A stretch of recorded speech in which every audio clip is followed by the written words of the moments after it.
Want an easier way to get the legendary schematics? How about more storage? The highly anticipated crossplay update for Palworld just dropped, and it has a whole lot more than just crossplay. Here's everything in the update. I'll be going through the entire Steam patch notes just to make sure you get all the info. Starting at the top. Crossplay is now available across all platforms, so anywhere you play Palworld, you can now freely play with friends on all platforms. The Global Palbox is unlocked at level 1 and costs very little. It allows you to permanently copy any pal's data to a separate storage. It has the same size as your current standard Palbox. You can access this Palbox from the main menu to see what data you have stored, and then you can log into another world and download that data. It is a copy of your PAL, which means you can keep the PAL on your main server and still use it while also transferring it to another server and use it. However, you cannot have multiple copies of the same PALs, so you will not be able to create one PAL and just copy it over and over. Simply craft the structure, access it like a normal PAL box, and move things over. This is a newly crafted storage item unlocked at level 21 as Ancient Technology. This allows you to store more PALs, simply put, a lot more too. It has 10 times the amount of storage. Just look at all that juicy space. You can also switch it from private to public. Public gives other guild members access, and private keeps it all to yourself, just like your regular PAL box.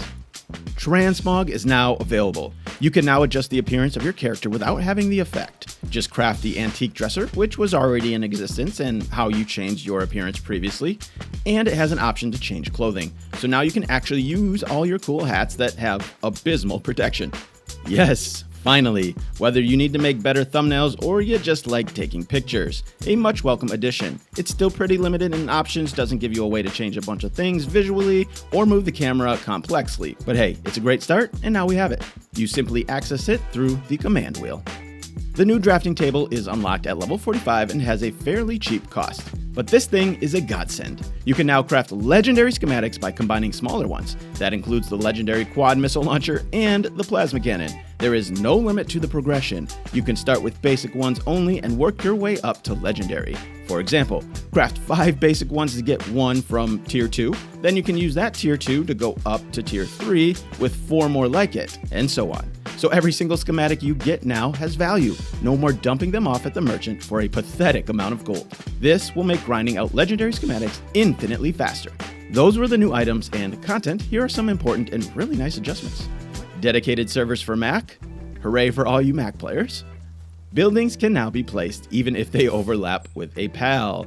A really nice feature. Now you don't have to remove all the PALs from your base every time you want to put down a structure. When connecting foundations or roofs, the connected pieces will now automatically align in the same direction. Just keeps things looking nice, saves you a little bit of time.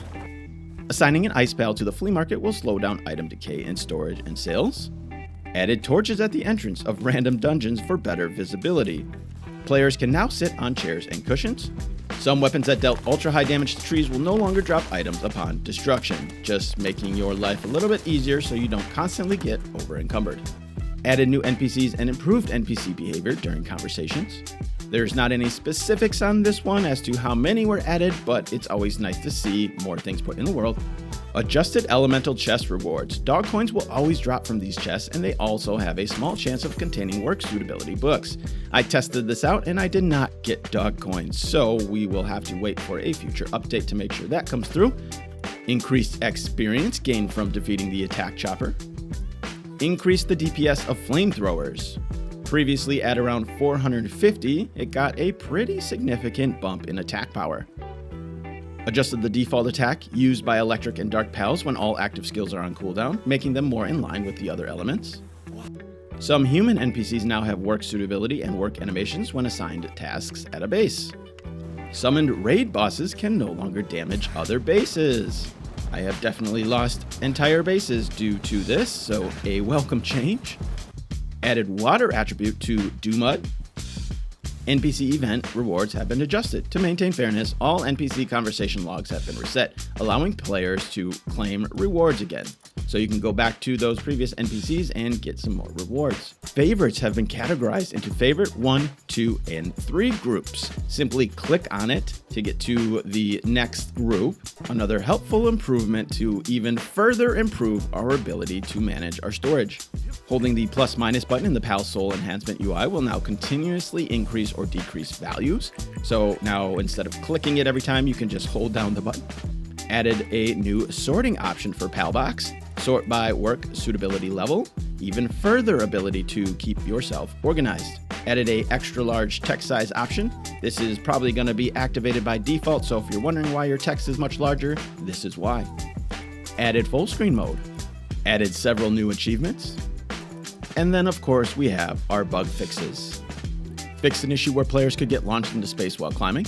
Fixed a bug where getting stunned by an enemy while riding a flying pal over water would send the player flying into the sky. Fixed an issue where commanding a summoned pal to attack would also target the Black Marketeer and Metal Merchant. Fixed a bug where bounty tokens with identical passives did not stack properly.